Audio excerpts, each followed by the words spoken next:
I'm Jo Avery. I'm a quilt designer and teacher from Edinburgh, and I'm going to be doing some more needle turn applique. So in my previous film, we talked about the flower pot block, and we're just following on from that with this lovely dove block. So here's one I prepared earlier.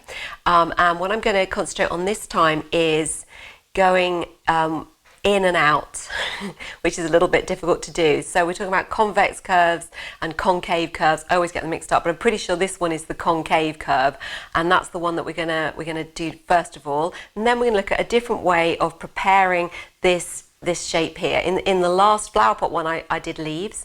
This is almost looks like a leaf, even though it's a wing, but so we're going to look at a different way of doing that.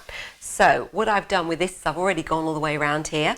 If you want to check out that last video, you'll be able to see that I talked extensively about how to do the stitch. So we've already done that bit, so we're going to look at going around here. Now, even though this is a curve shape here, actually it needs to have a little pointy beak.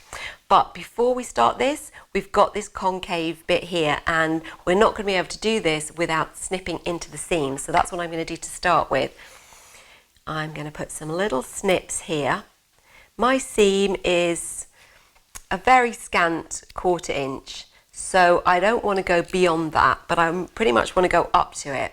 And you know, if you don't snip enough, you'll know when you try to turn the edges under, and you can snip more. So always be slightly more cautious.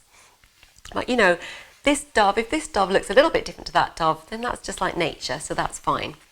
So I'm going to just pinch these ends around so I can get a little bit of a curve to take it up to here. And then I'm going to pinch it that way as well, because I've got another one of these little dog ears that's coming in. So I've got my dog ear this side. I'm just hanging on to this. It's such a small area, I'm not going to bother putting a pin in. I'm just going to hang on to it with my thumb until I get up to that area. So just these tiny little slip stitches. I'm using the 80 weight Aurifil thread again in the pale grey. If I had a very pale pink, I might have used that, but this pale grey is just perfect with so many different colours. Now, I've got to tuck this in, but at the same time I have to get these edges turned under as well, because by the time I've got that in, I'm straight into this curved edge. So this is where this gets a little fiddly, and the bits of applique that are going to sort of fox you slightly until you're a bit more practiced. So what I'm doing is I'm pinching that under there first before I turn this edge under. So now we've got to get this dog ear in, but I don't want to lose this edge here, so I'm going to use my needle to swoop under just to get rid of all of those edges, and then we're going to do this little tricky little rolling folding motion to get rid of this dog ear at the beak. It's disappeared under the seam, so we'll do some stitches here. Need to get rid of it again to see a little bit of fluffiness. Now you can wet your needle, and that will give you a little bit more purchase for turning those ends under and getting rid of any of those raw edges. But you have to just very carefully. Don't put it in your mouth, because that could be dangerous. So what you can do is you can have like a little wet sponge next to you, which is a much safer way of doing it. So I'm just pinching here before I start to do this, so that I can get this lovely curve. And you can see how you get these little fluffy bits. I can just blow them hopefully and get rid of them as well. And poke them under. There we go. So what I'm going to do with these concave edges is a lot of swooping. So we swoop it all under, and then you can sort of press it a little bit with your nail or your finger, and then we can start to sew it. And if you see any of those raw edges popping back out, you can just do another swoop. But they all seem to be nicely turned under at this point. And we're getting a lovely curved edge. And what's happening here is that this edge is going in, but then it's coming back out again. So I have to make sure I'm not losing the little dove's rounded breast there. There we go. So that's looking nice, I'm happy with that. And I think we get the idea of that. So we've just got a few more stitches to put that in there, and then that whole part of his body is finished. Right, so now we're going to have a look at the wing. I am going to stick this through the back, come back to it later. And where's my wing? So what we're going to do here is we're going to get some foil and we're going to get a little bit of card. There it is. So I've made a template already, which is the exact size of the wing. So if you get your templates and you cut out the inner line, so not the outer line that's got the seam allowance on, but the inner line, and you make a template with this. So I basically just drew around it onto the card and cut that out. You'll see that also this wing is not symmetrical. So if I put it this way, it doesn't fit. So when you cut out your wings for these doves, you need to make sure you're getting it the right side. So it's going to look like that. So then we're going to get our bit of foil that I've already cut out, and we're going to put our fabric right side down, so wrong side up onto the foil, and we're going to put our card template on top, and then we're going to wrap it all the way around. Now you need to do this on a hard surface. We're going to press it after this, and you can be tempted to think I'll just stay by the iron, I'll do all this by the iron, but it doesn't work so well if you try and do it on the slightly spongy iron surface. So you need to do this wrapping bit on a firm hard surface. You can always take something like a magazine to the ironing board for you if you're doing quite a few of these. So we're going to wrap it around. I'm sort of firmly holding the card with my fingers, and I'm wrapping it around. What I want to do with this point here is to completely do it in one direction and then do it in the other direction. So I know that dog ear is going to be nicely folded. You can take your time with this. You really want to make sure that you're going to get a nice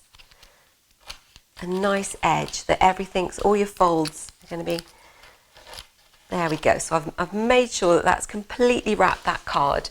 And then I'm going to press it. I'm going to stand up because I really want to put some pressure on here. So, giving it, you can't really tell, but I'm pressing quite hard that side, and then I'm pressing really hard on the other side as well. And then now it's a little bit hot, so be careful. Carefully unwrap it once it's cool enough. And it should be a nice edge all ready to go.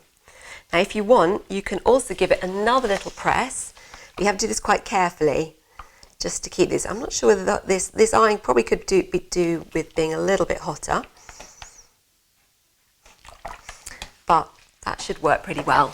The other thing you can do is you can use something like flatter or spray starch first of all, and that would even help you get your edges turned on even better. So now we need to pin this on here. I'm going to take these pins out and use them. Looking at my other one as a guide, I'm going to try and put this in the right place. There we go. I think that looks about right. As I say, they are different birds. They've got their own little personalities. You don't want them to look like they've been made by robots. They're made by human beings. So let's put those in. Now the way I've ironed that's actually nicely made that dog ear turn under there. Sometimes it doesn't do that. You get a little bit poking out, and you can just use exactly the way I showed you on that to poke it under. But really, now we're just going to sew all the way around that. So I probably don't need to even show you that bit because you've seen lots of stitching. So once we've sewn that all the way around, then you just give it a nice little press. Oh, and we're going to give the little dove an eye. That's what we're going to do. So I'll sew that later, and I'm going to come back to this one, and we're going to practice a colonial knot, which I like more than a French knot. It's got a little bit more oomph to it. Stands up a bit. It's got a little bit of a twirl on the top, and it's just a bit more fun to do once you've managed to work out how to do it. And it does take a little while. So this is the sort of thing you probably want to replay quite a few times. So the little eye is going to go there, but because I want to have a bit of practice, I've got this little bit of fabric here to make some. So I'm going to use a heavier thread here. This is a 12 weight thread, so it's like a pearl cotton. It's an Aurifil 12 weight. Any embroidery thread would be absolutely fine. At this point you could use a really thick 6-stranded one, or just use 2 or 3 strands of a stranded cotton. So I've come up here where I want my knot to be. And then what I do is I take the thread in my left hand, and with my needle in my right hand, I hook it up like this. And then I do a little figure of 8 with the thread around my needle. So you can kind of see that figure of 8 there. Now, normally it wouldn't look like that because normally I'm pulling it tight as soon as I've done it, and then I'm taking it to a few stitches from where it came out, and I'm going to pull that tight, and we should get a little knot. We'll do another one so you can see. Let's show that again. So we hold that with our left hand, we go underneath with the right hand, and then we do a figure of 8. Pulling it a bit tighter, we take it in just a few threads away from where we came out, and we'll make sure it's quite tight. Keep our thumb on the top as we pull it, and we get quite a nice little knot, which is what I'm going to use. I'm going to do one more and give the little dove an eye so you can see his little partner when I finish it. So I think it's going to go about there. That looks about right. So I'll have one last go at that. We take the thread with our left hand. With our right hand we put the needle underneath it, and then we do a little figure of 8. Bring it down just next to it, not in the same place, just a few threads away. And we take that through, and we've got a lovely little eye. There.